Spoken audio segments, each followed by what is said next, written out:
So, good morning po sa lahat. Uh, Before we proceed, sensya na po, nawala ng ilaw sa gitna. So, sunod na linggo, ilaw na yan. By the way, through the suggestion of one of the future pastors of this church, ay meron pong available na mga Bibles doon na merong Tagalog, merong English. At kung wala po kayong dalang Bible ngayon, pwede kayong kumuha ng kopya at gamitin habang tayo ay nag-aaral at nag-uusap tungkol sa topic natin ngayong umaga. Kung wala kayong Bible at gusto niyong maging sa inyo na yan, 150 pesos lang po. Kasi para mapalitan natin uli pagka naubos na. Okay, so kaya meron pa ho sa loob kung kailangan pa. 150 po, 150. Bayaran nyo na lang kay Sister Oda.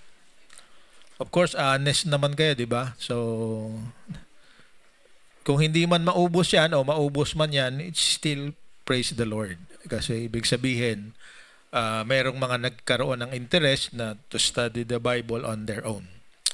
Okay, so October 12 at patuloy tayong tinatakot ng mga lindol. Halos araw-araw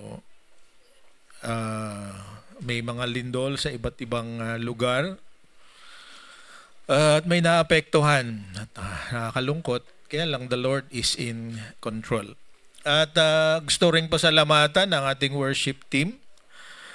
Yung lahat na inawit nila ngayong umaga ay very much aligned sa pag-uusapan natin ngayong araw na to.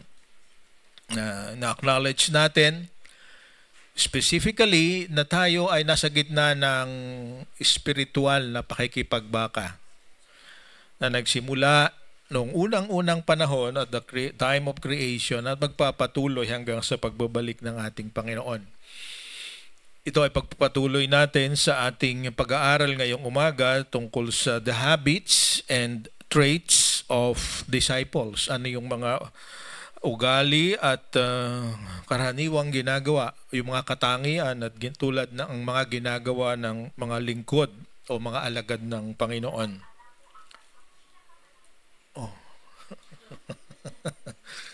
Kaninang madaling araw, hindi ko maisip kung bakit nangyari. Ay, muntik na nga akong hindi naman nagising ng maaga. Napanaginipan ko yung salitang alagad. Hinati ko yung dalawa, katulad ng ginagawa natin pagka merong Hebrew or Greek word. At nabuo ko yung parang meditation tungkol sa salitang alagad. Pag hindi ka nagpatuloy sa Panginoon, hindi ka lumago sa Kanya, hindi mo na-develop ang mga katangian at mga ugali o mga ginagawa ng isang disipulo o alagad ng Panginoon, ang magiging resulta ay ala-agad. Di ba? Ala-agad.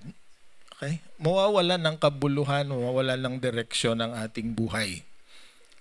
Kasi we cannot live on our own. Tayo nga ay ipinanganak na soil. Pinanganak na makasalanan. At naalala ko rin yung this week ay yung aming apo dahil merong sakit at ayaw naming mahawaan yung isa, yung panganay, ay nakikitulog sa kwarto namin. At natuklasan namin dahil inoffer ng meron kaming mga aklat. Actually, yung mga Bible na yan ay naipon noong pandemic pa na dapat ay pamimigay natin sa Bacoor. Pero nakulong sa kwarto namin na naging bodega na nilinis namin the past 2 weeks. So nakita namin at may mga aklat din, mga aklat ng mga bata na dinala namin sa Sunday school. So inoffer niya na magbasa ng book yung aming apo. At nagulat siya sa tanong ng aming apo, may relasyon ito sa ating pag-uusapan ngayon. Sabi niya, Lola, if I read a lot, will I become a good hacker? Because hindi niya alam kung ano yung ibig sabihin ng salitang hacker? Napapanood nila sa mga laro nila, di ba? Yung, ang tag doon? Yung laro ng mga bata, yung, ano? Roblox, ano? So, hindi niya alam yon. So, alam nyo, katulad din niya, kung minsan marami tayong gustong mangyari sa ating buhay na talagang hindi masyadong nating naiintindihan. This, sabi natin, very innocent, very ignorant question, but it happens to all of us. Kahit na tayo matatanda na, meron tayong gusto sa buhay na hindi rin talaga naiintindihan. Na sabi natin, makuha ko lang yon, masaya na ako. At ang nakakalungkot, kuminsan, yan nga, maibigay lang ni Lord sa akin ang bagay na yan, then maglilingkod na ako sa Kanya. Ready na ako. Hindi ko makalimutan yung sinabi ni Rick Warren sa kanyang aklat, that if we will wait for all the good things that we want to happen in our life, then we will never be of use in the kingdom of God. At napakaganda rin yung ating communion meditation today na nagpapatuloy that the Lord uses and maximizes the use of broken people like us, sinful people like us. But that reality is this: we will continue to be tempted and we will continue to be attacked by the enemy. Kaya nga, nung pinag-aralan natin nung last Sunday tungkol sa prayer, at sabi ko nga na natapos yung prayer doon sa salitang lead us not into temptation, yung model ni Jesus. At pag-uusapan natin ito ngayon kasi talagang hindi tayo titigilan ng kaaway until the last minute of our life to tempt us. Hindi ang Diyos ang tutukso, kundi yung kaaway. So, ating pakinggan ang reference natin ngayong umaga. At yun nga, bago ko makalimutan, ang ating layunin sa buwan na ito is to encourage the church to develop habits and attitudes that bring them closer to the Lord, na maglalapit sa atin sa Panginoon. And today, we will talk about being always ready for a spiritual battle. Laging handa sa pakikipagbaka sa spirito, sa kaaway. So, kung meron kayong Bible at kumuha kayo ng kopya doon, samahan niyo ako sa pagbasa ng ating reference text ngayong umaga sa Luke chapter 11, 14 to 28. Ganito ang sinasabi sa New Living Translation. Sabi dito, Jesus was driving out a demon that was mute. When the demon left, the man who had been mute spoke, and the crowd was amazed. But some of them said, "By Beelzebub, the prince of demons, he is driving out demons." Others tested him by asking for a sign from heaven. Verse 17, Jesus knew their thoughts and said to them, "Any kingdom divided against itself will be ruined, and a house divided against itself will fall. If Satan is divided against himself, how can his kingdom stand? I say this because you claim that I drive out demons by Beelzebub. Now, if I drive out demons by Beelzebub, by whom do your followers drive them out? So then, they will be your judges. But if I drive out demons by the finger of God, then the kingdom of God has come to you. When a strong man, fully armed, guards his own house, his possessions are safe. But when someone stronger attacks and overpowers him, he takes away the armor in which the man trusted and divides up the spoils. He who is not with me is against me, and he who does not gather with me scatters. When an evil spirit comes out of a man, it goes through arid places seeking rest and does not find it. Then it says, I will return to the house I left. When it arrives, it finds the house swept clean and put in order. Then it goes and takes 7 other spirits more wicked than itself, and they go in and live there. And the final condition of that man is worse than the first. As Jesus was saying these things, a woman in the crowd called out, "Blessed is the mother who gave you birth and nursed you." He replied, "Blessed rather are those who hear the word of God and obey it." Pagpalain nawa ang pagkabasa ng salita ng Panginoon. Let's pray. God and Heavenly Father, nakaharap kami sa inyo ngayon para pakinggan at pag-usapan ang nilalaman ng mensahe na galing kay Luke sa mga binasa naming talata. Be with us, Father. Open our minds, touch our hearts, so we can apply whatever we will hear today from you in our lives. May your presence be in our midst as we converse and talk to each other. This is our prayer. In Jesus' name. Amen. So, always be ready for a spiritual battle. And when you are ready, ang ating gusto kong tandaan natin ngayong araw na ito, parang hashtag, choose to be victorious, choose Jesus. Piliin mong maging tagumpay, piliin mo si Jesus. Okay? Choose to be victorious, choose Jesus. Ang tanong sa atin, why?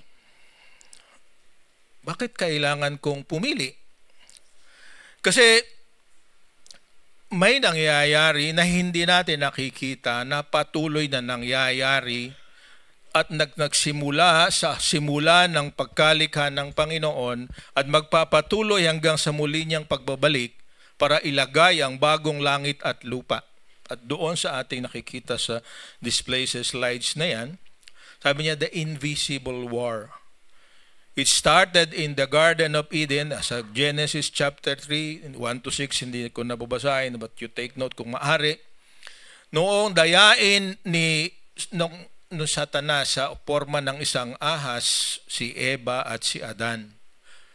At pinili noong mag-asawa na maniwala doon sa ahas kaysa sa Diyos. Simulan ng araw na yon, nagsimula ang spiritual battle na magpapatuloy hanggang sa ngayon. Ina-affirm yan sa ni Apostol Pablo at ni John sa John chapter 12, verse 31 at Ephesians 6 chapter 12, that on that day all creation fell under Satan's dominion. Lahat ng nanganilikha, hindi lamang yung mag-asawa, hindi lamang yung garden na nawala, kundi ang buong daigdig hanggang sa kasalukuyan ay nagdurusa at nararanasan ang bunga ng kasalanan. Bakit may bagyo? Bakit may lindol? Bakit may karamdaman? Bakit may magnanakaw? Bakit may mandaraya? Merong hindi nag-iisip. Merong at hindi alam ang ginagawa because we are not living in a perfect world. Isang daigdig na nasa ilalim ng paghahari ng kadiliman. Kaya hindi tayo dapat magtaka, hindi rin tayo dapat magulat. Kasi yun ang bunga. Simula sa paganganak ng babae, simula sa hirap sa pagtatrabaho ng lalaki, at ganoon din yung enmity ng mga hayop at mga mababangis na hayop at ng mga tao. Sabi sa aklat ng Isaias, mawawala yan pagdating ng panahon. Sabi, ang tupa ay tutulog na katabi ng leon. That will happen in the future, but not now. pero masasaksihan, mararanasan ng sinuman, anak ng Panginoon at hindi, ang bunga ng kasalanan. Sabi diyan, we are subjects to the physical effects of sin. Tayo mananatili sa ilalim ng bunga ng kasalanan. Sabi sa Romans 8:19-21, for the creation waits with eager longing for the revealing of the sons of God. For the creation was subjected to futility, not willingly, but because of him who subjected it. Actually, inuuto ito kay Eva at kay Adan, in hope that the creation itself will be set free from its bondage to corruption and obtain the freedom of the glory of the children of God. This is what we are looking for, the freedom for the children of God. But today, gusto ko matandaan natin that our freedom is very much limited. Walang ganap na kalayaan ngayon. At mamaya ay pag-uusapan natin yan. Sabi sa Revelation, those who will not be freed from Satan's dominion will receive eternal punishment. So, ibig sabihin, kahit sa panahon na ito, pwedeng makalaya tayo sa paghahari ng kaaway. But hindi ganap. Dahil patuloy na magsisikap ang kaaway basa sa ating babasahin ngayon na bumalik. Kahit nakalaya ka na, babalik at babalikan ka. Kaya naroon yung spiritual battle. So ano ba yung naglalaban? So, kingdom of darkness versus the kingdom of light. Pakabante. So, diyan yung naglalaban. So, the biblical presentation of the ongoing spiritual battle, nariyan sa ating chart. Sabi niya, the kingdom of light on the left, the kingdom of darkness on the right. Ang ruler sa kingdom of light is the living God, ang buhay na Diyos. Alam natin, buhay ang ating Panginoon at mananatiling buhay. Kahit nga yung kanyang anak na namatay ay nabuhay maguli. So, siya ang naghahari sa kingdom of light. Sa kingdom of darkness ang naghahari ay si Satan, the devil. Yung mandaraya, yung deceiver, di ba? Sabi doon, yun ang kanyang ibig sabihin ng kanyang pangalan. Hindi lang siya tempter, hindi lamang siya nanunukso, kundi siya nandaraya. Ang nakakalungkot, di ba? Lahat ng nadaya, hindi niya alam na nadaya pala siya. Sino dito yung alam na dinadaya na ginagawa pa rin yung pandarayang ino-offer sa kanya? Nakakalungkot, di ba? So lahat ng nadaya, nalalaman lang niya na siya'y nadaya pag nakuha na niya yung resulta ng pandaraya. Di ba? At lahat ng pandaraya, sisimula sa napakagandang offer. Di ba? Marami na sa ating naging biktima niyan, di ba? Yung mga may dumating dito taga-multitel, tama-tama ang dating mo. Yung mga pyramiding. Yung ino-offer sa atin na sabi, kikita ka ng sandamakmak na pera pagka ibinigay mo sa akin ang pera mo. Ayun, may yung paboritong word ngayon, insertion. Di ba? Kaya the sky is the limit dahil sa insertion. Di ba? So, gusto kong makita natin yan. So, the kingdom of light, the destination is new heaven, new earth, and eternal joy. The kingdom of darkness, dahil di nga papayag ang Diyos na manatili ito, is the hell, lake of fire, and eternal torment. Na ginagamit din na iba. Sabi niya, kung talagang mapagmahal ang Diyos na yan, bakit kailangan gumawa siya ng hell? Bakit hindi lahat ay kanyang mahalin? Mahal naman niya ang lahat, pero ayaw ng iba, di ba? Yun ang totoo. Okay? Anong strategy ng kingdom of light? Redemption of sinners by grace and the creation of a new heaven and a new earth. Ang strategy ng kaaway, ng spirit, ng kingdom of darkness is deception, false hope, death without faith. At ang ultimate end ng kingdom of light is success. But the ultimate end of the kingdom of darkness is failure. So, pinipresent ko yan sa inyo ngayon para pag-isipan nyo. Alin ba ang gusto ko sa dalawa na yan?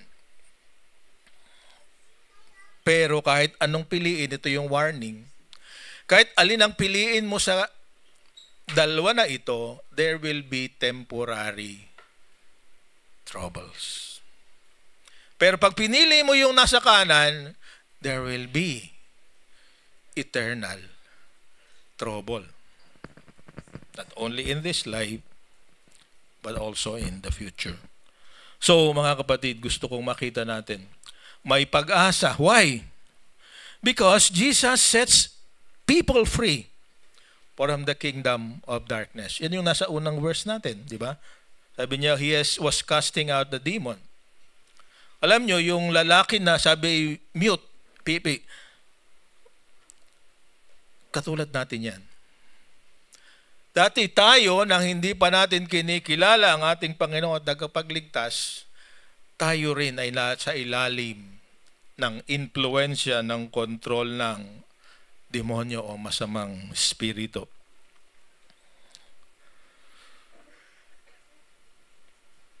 Kasi yun yung battle sa ating kalooban.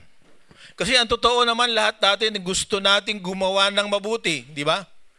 Lahat ng ginagawa mo sa iyong paningin ay isang bagay na mabuti. Ang tanong lang, para kanino? Di ba? Para kanino? Kasi merong ikaw ginagawa na makakabuti sa iyo pero makakasama sa iba. So ang tanong, gagawin mo pa ba? Diba? Pero kung minsan, napakaganda ng offer ng kaaway. At ang isa pa, pinapalaya nga ng Diyos ang mga tao sa kalapangyarihan ng kadiliman. Pero kapag lumaya ka na, parang di natutuwa ang iba. Diba?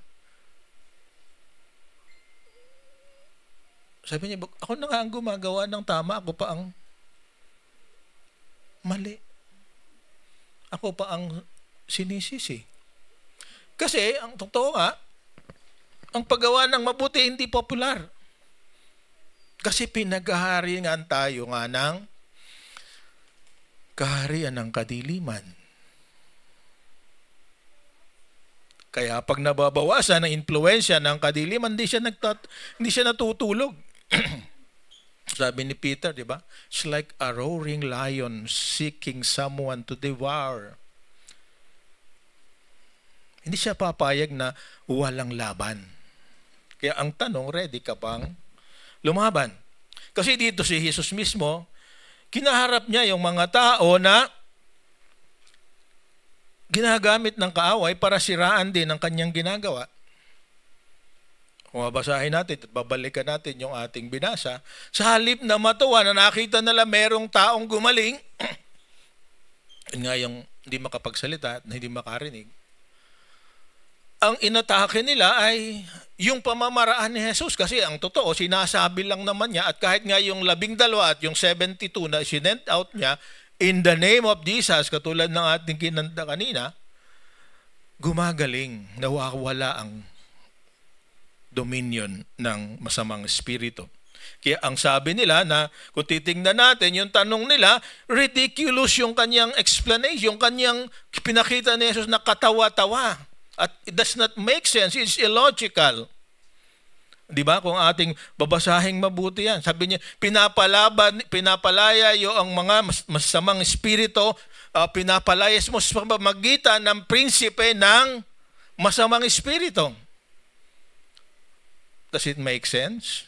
Kung ako mayroong isang kaharian o mayroon akong ginagawa at ang kapangyarihan ko ay nasa ilalim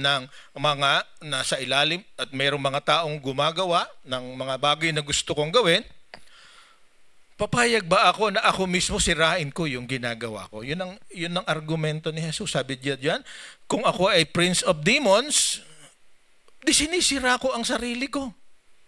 Di ba?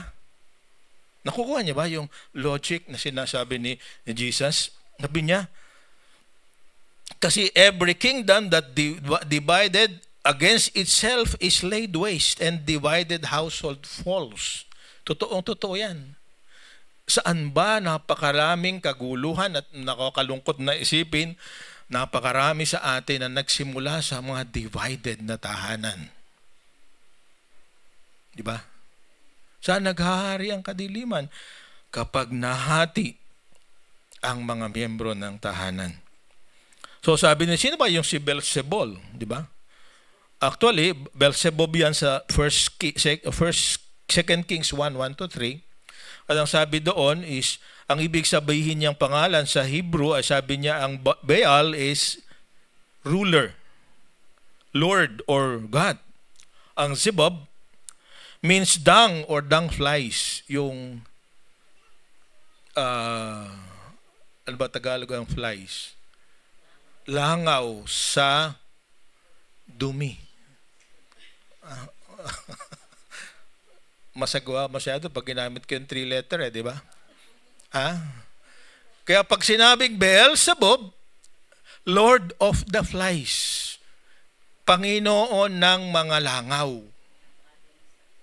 Okay? Nagaling daw sa poop. Lang second Holy Spirit, dinadagdagan na aking salita. Okay? So, ganon. At pag ginawa ni Jesus yun, sinisira niya ang kanyang sarili. Di ba? Kayo rin, di ba? At tayo, yun nga, nangyayari sa ating kapaligiran, ang totoo, kapag hindi tayo umayos, nisira natin ang buong Pilipinas. Di ba? Of course, we have the right to really expose and complain. Pero kailangan piliin natin kung sino talaga ang nasa tamang kalagayan. Okay? So, kung ginagawa ni Jesus ang kanyang mga miracle at humihingi pa nga ng iba, ang sabi ay, magpakita ko uli ng tanda from heaven, from a sign from heaven. Pero alam nyo ba, napakaraming nakakita ng signs from heaven ang hindi naniwala. At ito na nga ang very clear example. Di ba? Nakita nila, nagbago, walang ginawa si Jesus, sinabihan lang, pinumaya sa masamang espiritu sa halip na matuwa. Hindi rin siya naniwala. So tayo rito, commission, sabi natin, makakita lang ako ng miracle, maniniwala na ako. Naghihintay pa rin tayo ng himala, pero ang pinakamalaking himala ay nangyari na. When? Nung inaalala natin kanina sa communion. Dahil sa ginawa ng isang tao na pinili ng Diyos na anak niya, ang naniwala sa kanya, malaya na ngayong makapili kung sino ang paglilingkuran. That's our freedom. Sino ang paglilingkuran? Naalala ko yung sinabi ni Joshua sa Joshua chapter 15. On this day, choose whom you will serve. As for me and my house, we will serve the Lord. That's our freedom. Pumili kayo kung sino yung paglilingkuran.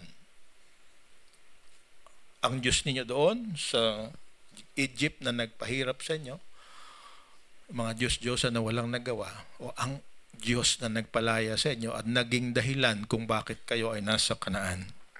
So today, yun din ang challenge sa atin. So, directly, tama ba? Ito, medyo balik pa ng isa. Bakit dalawa? Dapat, yan, Jesus, nakuha na ba natin? O, tama. Invited his audience to choose between him and Satan. Kasi ganito lang, ang totohanan, di ba? Yung mas malakas, siyang mananalo. Kaya, balikan natin yung Psalms chapter 8 na binasa ko kanina sa aming devotion bago tayo magsama-sama dito sa worship team. Hindi kailanman mangyayari na tatalunin natin ang kaaway by our own efforts. Kasi sa Psalms chapter 8, kung babalikan natin, babasahin kong muli, gusto ko ang tandaan natin na si Satanas ay isang espiritu, isang anghel na nagrebelde. At kumpara sa anghel, gusto kong tandaan natin na tayo'y mababa kaysa mga anghel. Sa Psalms chapter 8, verse 4 to 5, sabi dito, kasi mahal na mahal tayo ng Diyos. Sa lahat ng creation, siya lamang, tayo lamang ang minahal niya ng higit sa lahat. Pero ganito ang katotohanan. Sabi sa Psalms chapter 8, verse 4 to 5, what is man that you are mindful of him? The Son of Man that you care for him. You made him a little lower than the heavenly beings, meaning angels, and crowned him with glory and honor. Kahit hindi tayo kasing taas ng mga anghel, meron pa ring glory and honor na nasa sa atin kasi ang Espiritu ng Panginoon ay nasa sa atin. Especially kung sinuko mo na ang sariling espiritu mo sa Espiritu ng Panginoon. So, hindi natin pwedeng asahan na sa pamamagitan ng exorcism at sa ginagawa ng iba ay lalayas ang Espiritu. The only way for the Spirit to be out of us is for us to personally surrender and accept the fact that we cannot beat the angels by ourselves. Kasi talaga sabihin, the stronger man attacks him and overcomes him. That happens to all of us when we trust ourselves. Kaya nga yung sinasabi na, magpapakabait na ako, lalo na pagka malapit na namang mag-New Year. Gagawa na naman ng New Year's resolution, 3 araw pa lang, bagsak na. Di ba? Because only in the name of Jesus and by the power of Jesus can we beat the enemy. Hindi sa ating sense. Sabi nga niya, not by power, Zechariah 9:6 yata, 4:6, diba? Not by might, but by the Spirit. Diba? So, ini-invite ngayon ni Jesus to choose between him and Satan. Kasi, those that will remain neutral shall be in more trouble. Yung pumili na nasa gitna na lang siya, hindi siya magde-decide. Mabuti na ito kahit sino, parang politiko, lahat kaibigan. Nag-aaway-away, pero pagkatapos ng hearing, panyero. Diba? Huwag kayo masaniwala sa mga yung nagsisigawan. Pagka sila na lang, magkakasama rin sila. Those who will remain neutral shall be in more trouble. Totoo ba na mayroong ganyan? Sa Jewish folklore na naging references ng mga rabbi noong panahon na ang mga hari noong 400 years nagpatakbo ng bansang Israel ay mga rabbis. Yun yung 400 years na silent. Ito ang pinaniwalaan nila. This is a superstition na ginamit din ni Jesus para maipakita na maaring yung ibang superstition nila ay tama rin. At ito'y nakasulat din sa Matthew chapter 12, verse 43. Kaya talagang pwedeng nangyayari. Diba? Na ang sabi doon, kapag nalinis na ang bahay, makikita yun nung umalis kasi wala siyang mapuntahan, bibisita uli, at nakita ng maluwag. Parang yung kwarto namin yan, naging bodega, maluwag na uli ngayon. So, pwede na ako matulog doon pagka nag-away kami ng misis ko. Right? So, sabi napakalinis na. So, meron pa siyang i-invite na bed spacer. Diba? 7 ang isasama niya. Number of completion. Sabi niya, ang mangyayari sa tao na yon ay mas malala kaysa dati. Kaya naisip ko tuloy, hindi kaya yung mga Ilan sa atin na nasa gitna ng napakalaking problema, hindi kaya binalikan ng mas malaki dahil bumalik sa dati niyang ginagawa. Yung sabi, nagsisi na siya, tinanggihan na ito, pero yung pala hanggang sa labi lang, na pag may walang nakakakita, yung dati niyang ginagawa, naroon pa rin siya. Isipin natin. Kasi mayroon sabi na mabuti pa sana nung hindi ko nakilala ang Panginoon. Ako nalulungkot, di ba? Yung mga tawag natin, nung kaboboritong term dati, noong bago mag-pandemic, maglalaylo muna ako. Natandaan niyo ba yun? Paboritong term yun ng mga kabataan dati. Laylo muna. Kasi napabalik. Kumisa napa-absent lang ng 3 beses, laylo muna. Kasi kailangan requirement sa simbahan na yan, linggo-linggo, nariyan ka. Maganda, pero hindi natin sinasabi absolute, hindi tayo nagiging legalistic. Kasi kung naririto nga linggo-linggo, so pagdating naman ng Lunes, problema ka ng nanay mo, sinusuka ka, nasanay, doon ka na lang. Tuwan-tuwa nga siya pag wala ka, kaya nasa simbahan, doon ka naman dumadala ng problema. Okay? Sabi, the condition of the one who allows to himself to be neutral at hindi siya na-feel ng power and authority of God, mas lalong mahirap.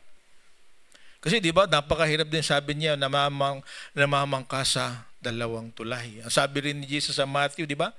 Napakamahirap na ikaw ay naglilingkod sa Panginoon at the same time naglilingkod ka sa personal na mga gusto mong nangyari sa buhay mo. You cannot combine what you cannot serve 2 masters, sabi ni Jesus. You can really hate the one and love the other. That's the reality of life. Diba? Kasi yun nga, hindi ko maintindihan yung mga lalaki na nagdadalawang asawa. Yun nga, isa hirap na hirap ka na. Anong klaseng katinuan yung meron ka kung pipiliin to maging 2?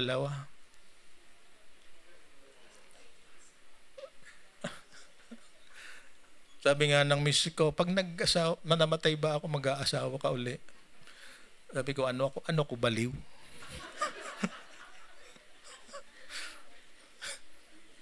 Sensya ka na. Diba? Mahirap maglingkod sa 2, kaya we cannot remain neutral. Sa labanan na ito, kailangan meron kang isang kakampihan, otherwise you will have more trouble. Sabi kaya aking sinulat separately ito, no one can remain neutral in the war between good and evil. Everyone must be inhabited by someone, either by the Holy Spirit or the spirit of Satan. 5 minutes na lang pala ako. 1 verse na lang. Okay? Tandaan natin ito. Choose to be victorious. Choose Jesus. So sa last verse, merong maganda na sabi niya, magiging blessed kapag pinili mo isa lang. Sabi dito sa verse 11 and 28, 11:27 to 28, blessed rather are those who hear the word of God and keep it. Nakinig tayo every Sunday. How do we keep it? How do we keep the word? Kasi ang totoo, trouble, kalimitan naman nagsisimula pagka hindi ka naging tapat sa isa lang. Kasi sabi nga ni Jesus, you will hate the one and love the other. Pero paano kung mas matapang yung napili mo?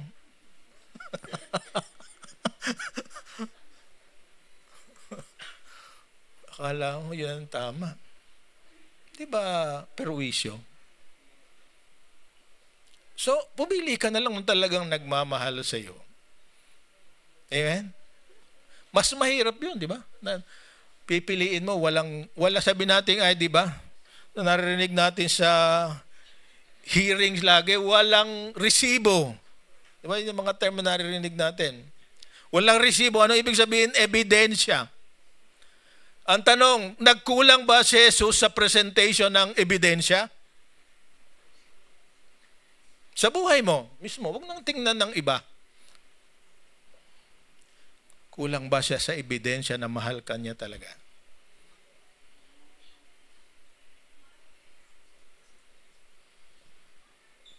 Napakarami na ebidensya, di ba? Dati, pinusuka ka ng asawa mo. Ngayon, mahal ka na niya dahil bumait ka na, ang bait-bait mo. No? Kahit na nagagalit siya, nakangiti ka pa rin. Lalo siya nagagalit pag hiningitian, di ba?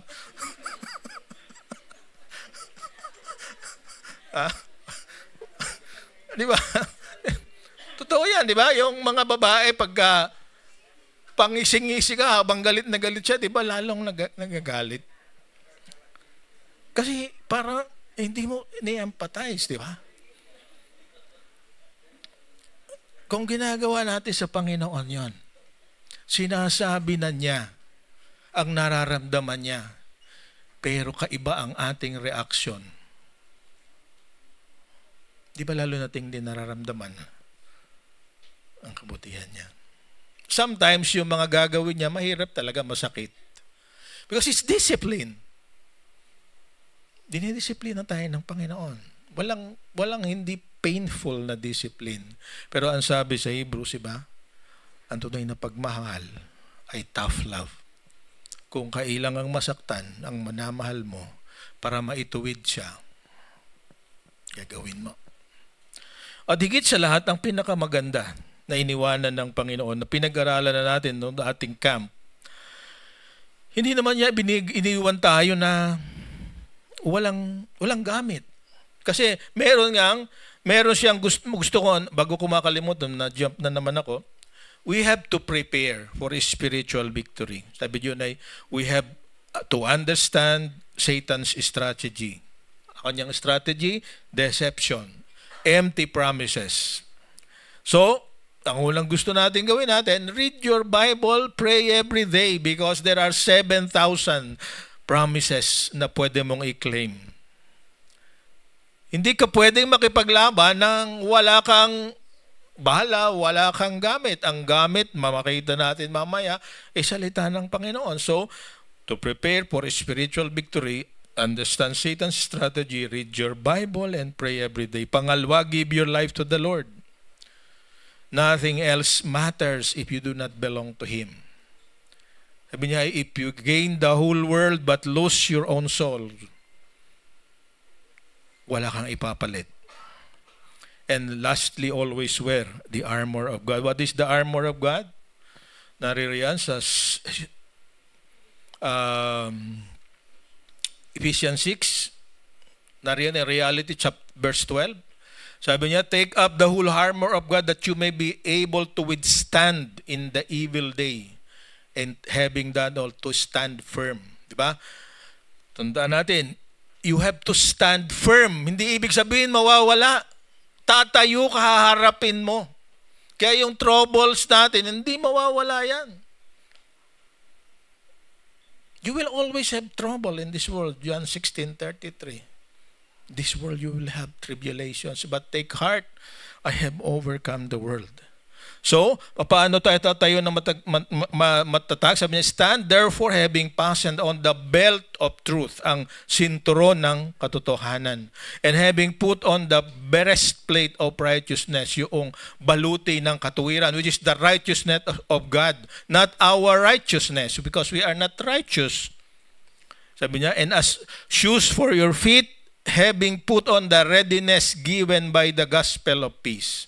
Big sabihin, alam mo na lalakad ka sa mga troublesome areas, na makakarating ka sa mga lugar na hindi mo alam, na merong dadating na hindi mo inaasahan, but you will be peaceful because the Lord is in control.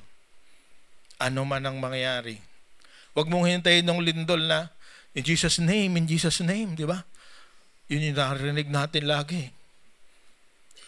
In Jesus' name, let's ask and stand firm.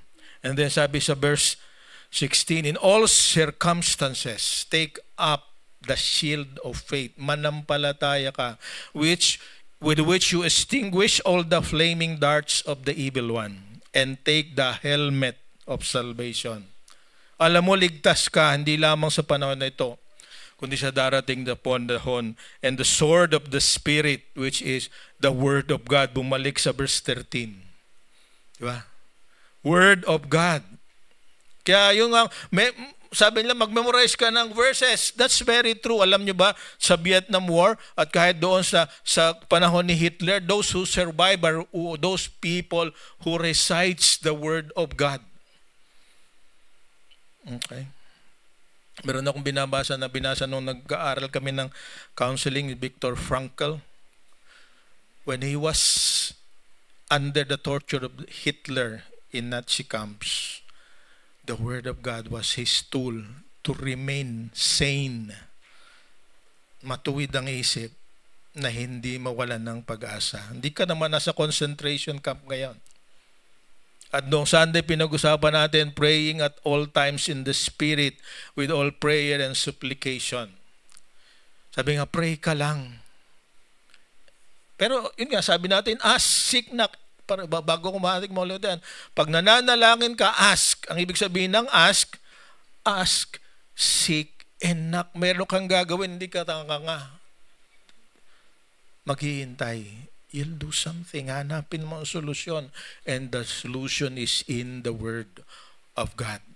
And let the Word give you hope. Sabi niya, keep alert with all perseverance, making supplication for all the saints. Makikita natin dito, prayer for each other. So, again, choose to be victorious. Choose Jesus. So today, gusto kong magkaroon tayo ng conversation, one-on-one or one-on-three, one-on-two. Mag-pray tayo para sa isa't isa. With reference to mamaya Ephesians 6, 13 to 18 lang nabasa natin na dyan. Kung may Bible kayo, habang pinag-uusapan niyo yung tanong na to, buksan ninyo doon at gusto kong in 10 minutes time, maaga pa naman, aminin natin, be open to each other para makapag-pray tayo magkasama. Sa lahat ng mga bahagi ng baluti o armor of God, anong hindi mo ginagamit? Kasi napakaraming mga forma ng kaguluhan na pwede nating makita na talagang merong battle na nangyayari. Maaari sa tahanan natin, may mga nangyayaring mga bagay na hindi kinakagalak. Dahil maaring nakikita natin merong mga hindi karapat-dapat na nangyayari. Mga salitang hindi dapat nangyayari, mga salitang hindi dapat naririnig. Mga panoorin na dapat hindi pinapanood. O maaring mismo ang tahanan natin merong mga tao na nabubuhay sa immoralidad.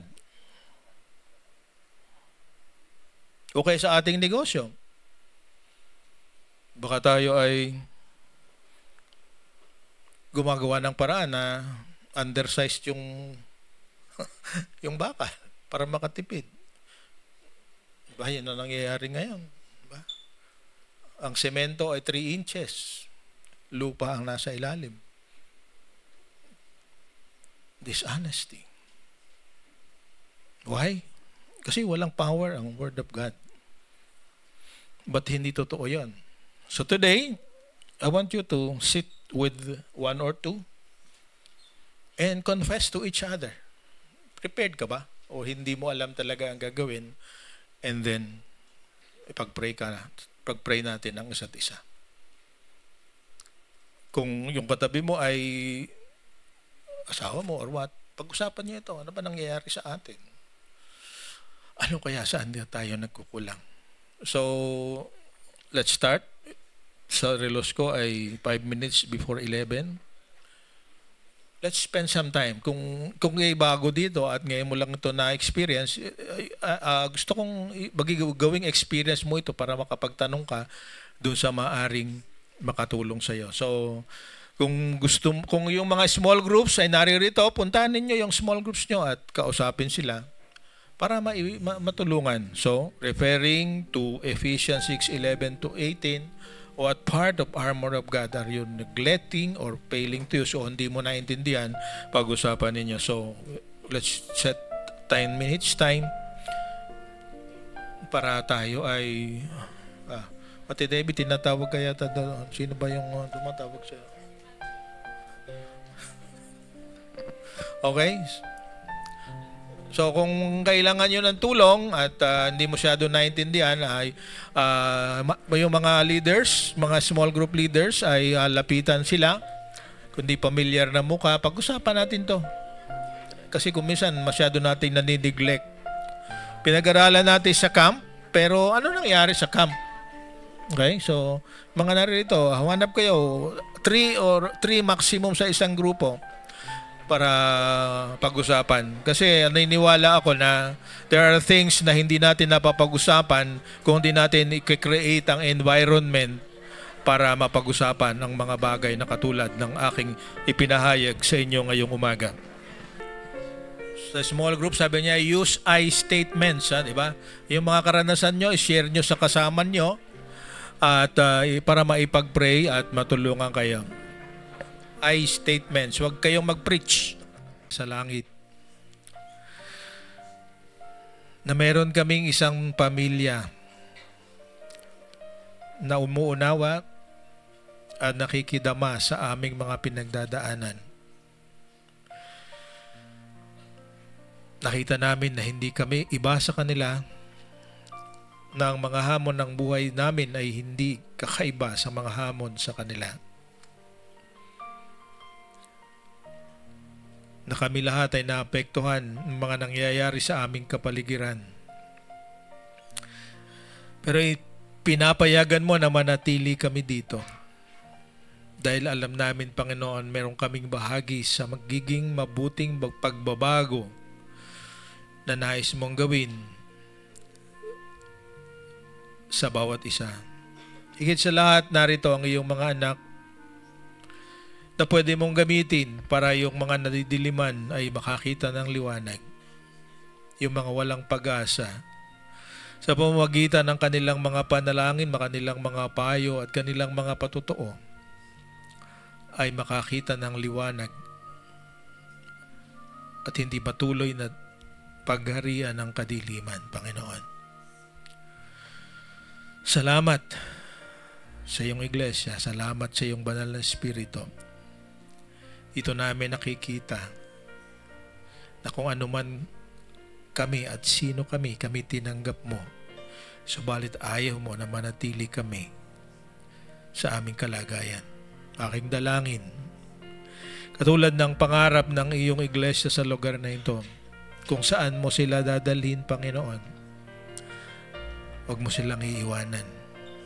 Yung mga iba na maaring nakatakda para manirahan sa ibang lugar, sa ibang probinsya o kaya sa ibang bansa, Panginoon, aking dalangin, ang mga karanasan nila dito sa lugar na ito na iyong katawan, na kung saan kami ay mayroong malasakit sa isa't isa, mas sumpungan dinawa nila sa lugar na yon. Higit sa lahat, kung kailangan na sila ang magsimula ng pagbabago at sila ang makatulong sa mga nahihirapan at naguguluhan sa dakong pupuntahan nila, Lord, bigyan mo sila ng katatagan para gawin ang kalooban mo. Lord, di namin kayang gawin, kaya kailangan namin sa iyo kami lumapit.